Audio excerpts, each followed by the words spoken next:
organelles. What is a cell? Cell is the structural and functional unit of life. It is the building block of every organism. Cell was discovered by Robert Hooke in 1665. He discovered the cell by a primitive microscope. He took a cork and saw it under a primitive microscope. He could see structures like honeycomb, and they were divided into small little compartments. And these little compartments he called as cell, because cell is a Latin word and that means little rooms where sages used to stay. There, Anton van Leeuwenhoek discovered free living cells in pond water through an improved microscope. Anton van Leeuwenhoek is also known as the father of microbiology because he invented the microscope. In 1831, Robert Brown discovered the nucleus. Purkinje coined the word protoplasm, that is the fluid substance of the cell. Now we will learn the cell theory and the two biologists who were involved in the cell theory and who gave us the ideas of cell theory. The cell theory was presented by two biologists, Matthias Schleiden and Theodor Schwann, in 1838 and 1839. The postulates of cell theory are the following. All cells are the building blocks of life, and the organisms are formed by cells. All organisms are formed by cells. All cells are similar in their basic structure, but they are not identical. They differ in size and structure. The organization of living organisms determines the organization and the structure of the cell. New cells form from pre-existing cells, which was given by a scientist named Burgo in 1855. An organism functions depends on the way the cells work. These are some of the postulates of cell theory. Now we will be learning about the cell organelles.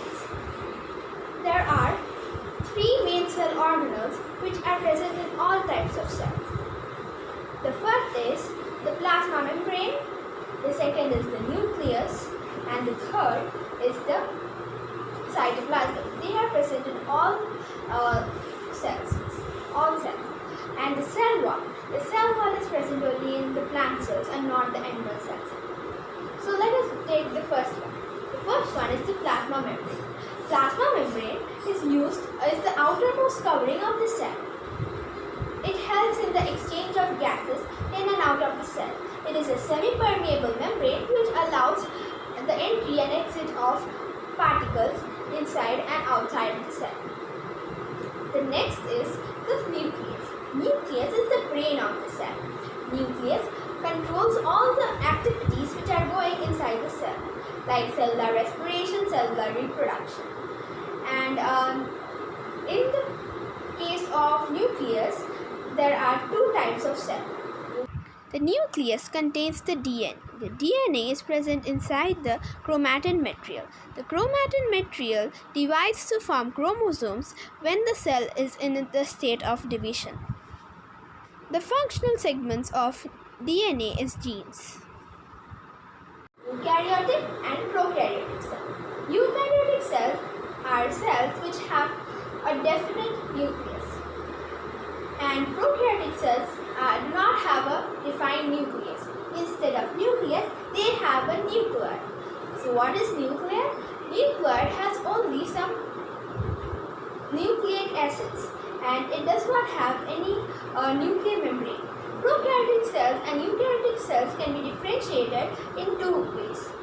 In eukaryotic cells, there are nucleus, a definite nuclear region, and prokaryotic cell there is no definite nuclear region, and that is known as nuclear. And in eukaryotic cells, there are membrane bound organelles, whereas in prokaryotic cells, the membrane-bound organelles are absent. The next is cytoplasm. Cytoplasm has different types of organelles. It is a fluid substance between the plasma membrane and the nucleus. And cytoplasm has all the organelles suspended in it. It is a fluid matrix and it consists of all the organelles. Now, let us learn about cell wall. Cell wall is a rigid layer after the cell membrane in plant cells.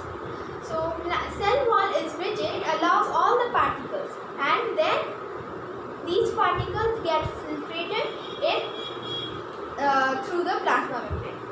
So, there are 6 types of cell organelles. They are endoplasmic reticulum, Golgi apparatus, lysosomes, mitochondria, vacuoles, and plastids. Now let us see about endoplasmic reticulum. Endoplasmic reticulum is a channel type and it forms a network system.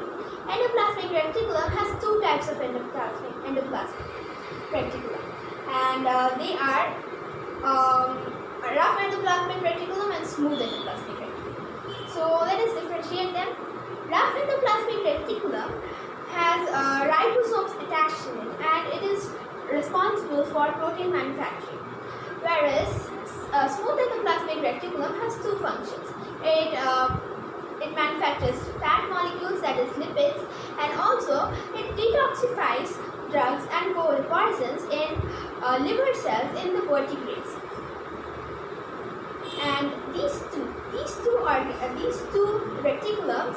endoplasmic reticulum help in membrane biogenesis. That is, they produce proteins and lipids, and therefore these proteins and lipids are consumed by the cell membrane, and therefore the cell membrane forms a very good thing. Next is the Golgi apparatus. Golgi apparatus' main function is packaging proteins, fat molecules, especially proteins and other substances, and then transporting it to the different parts in the cytoplasm, and then transporting it also between the cytoplasm and the nucleus. It also helps in formation of lysosomes. Another function is that it forms complex sugars by combining simple sugars. Golgi apparatus consists of vesicles which are parallelly kept, and they are known as cisterns, which packages proteins which is synthesized near the endoplasmic reticulum. So these cisterns are packaging products of the Golgi apparatus. The next one is lysosomes. Lysosomes are waste disposal system of a cell. They have digestive enzymes in them. When a foreign material like bacteria or food enter them, they digest it with the help of these digestive enzymes, and therefore they can digest any organic material entering them. Lysosomes have another specialty.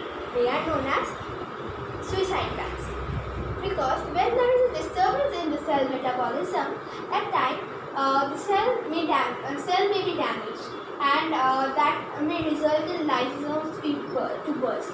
And when the lysosomes burst, they secrete all the digestive enzymes, and therefore when there is a disturbance, the cell is trying to evolve from it. But the lysosomes, what they do is, if they burst once, the digestive enzymes secreted by them digest its own cell itself, and therefore it is known as suicide bags of the cell. Then we will learn about mitochondria. So mitochondria is the powerhouse of the cell. It consists of 2 double-layered membrane, and it has a very good security because it has 2 double membrane. So do you know why does it have 2 layer membrane? Yeah, because to increase the surface area of ATP molecules. So ATP is adenosine triphosphate. Adenosine triphosphate is the energy currency of cell, and therefore it can be said as powerhouse of the cell because it produces ATP molecules, and when the oxygen is taken during cellular respiration, they give about ATP molecules, and therefore the cell gets energy from the mitochondria. The next is over here, the vacuoles. So vacuoles are storage sacs in the plant cell. They are present in plant cell and they occupy mostly 50 to 90% of the cell's volume in plants. But in animals, they are almost not present, or sometimes they are formed, they are present in the animal cell, but they are very small. Vacuoles help in the storage of amino acids, proteins, sugars, salts, and fats also sometimes. And vacuoles also help in rigidity and turgidity of the cell. They exert a pressure on the cell wall which makes the cell rigid, and therefore the cell does not burst when kept in a hypotonic solution. The next over here is plastids. Plastids are only in the plant cells, not the animal cells. Plastids consist of two types, the chromoplasts and the leucoplasts. Chromoplasts are contains chloroplasts, and chloroplasts contain the chlorophyll pigment that is present in the leaves of plants, which makes the leaves greenish. The chromoplasts also contain orange and yellow pigments. The yellow pigments are known as xanthophylls, and the orange pigments are known as catonians. And these yellow and orange pigments are found in the ripened fruits and flowers. The next over here is the leucoplasts. Leucoplasts are colorless plastids and they are found in storage sacs. They are used to store starch, oil and proteins. And there are two similarities between mitochondria and plastids. Mitochondria and plastid may be a little strange, but they contain DNA, their own DNA, that is, they contain their own nucleus, because nucleus contains the DNA. And DNA, they contain their own DNA and their own proteins, therefore they contain their nucleus and also the ribosomes. We have already covered all these topics which we saw during the learning objectives. Hope you understood all the topics which were